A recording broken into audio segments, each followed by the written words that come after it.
রাষ্ট্র, এই ব্যাংকিং ব্যবস্থা তাদেরকে এখন একেবারে পথে নামিয়ে দিচ্ছে। সরকারের কাছে প্রথম থেকেই এই যে রক্তের উপর দাঁড়ানো যে সরকার, তাদের উচিত হচ্ছে সেই টাকা ফেরত নিয়ে আসার ব্যবস্থা করা। সেটা উচিত হবে এক অন্যতম একটা অর্থনৈতিক প্রায়োরিটি এই গভর্নমেন্টের।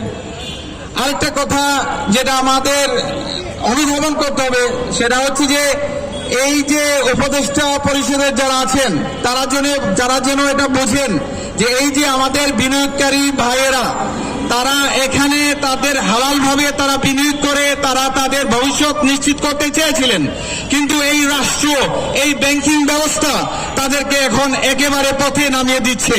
সাথে তাদের উদ্যোগ যেন এমন ভাবে হয় যাতে এটাকে তারা প্রায়োরিটি দেন।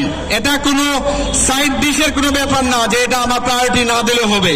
তো আমি আহ্বান জানাবো অনতি বিলম্বে সরকারের যারা দায়িত্বশীল আছেন তারা যেন এই যে 20 লক্ষ 30 লক্ষ লোক যারা ভুক্তভোগী আছেন তাদের সমস্যার সমাধানের জন্য তারা চেষ্টা করেন এবং তারা যেন আলটিমেটলি এই যে রাষ্ট্রের থেকে গত 15 বছর 16 বছর এবং যুগের পর যুগ লুটে পুটে খেয়ার যে ব্যবস্থা করা হয়েছে সে ব্যবস্থাকে চেঞ্জ করার জন্য আমরা যে নতুন বন্দোবস্তের কথা বলছি, সেই বন্দোবস্ত করার জন্য যে সংস্কার প্রয়োজন সেই সংস্কার যেন তারা করেন।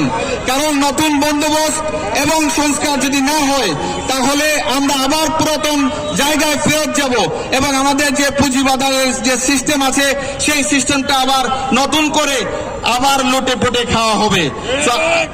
আমি বলতে চাই যে আমাদের জাতীয় নাগরিক কমিটি থেকে আমাদের একটা নতুন দল ঘোষণা করা হবে, যে দলটা নতুন বন্দোবস্তের ভ্যানগার্ড হবে এবং যে দলটা আলটিমেটলি যে পুরাতন রাজনৈতিক সিস্টেমের মাধ্যমে বাংলার প্রান্তিক মানুষদের রক্ত চুষে শুধু বড়দের বড় করে বিদেশে পাঠিয়ে তাদের ফিউচার সিকিউর করে, কিন্তু দেশের যে আপামর জনগণ আছে তাদেরকে পেছনে ফেলে যায়, সেই সিস্টেমকে ভাঙার জন্য আমাদের নতুন দল কাজ করবে।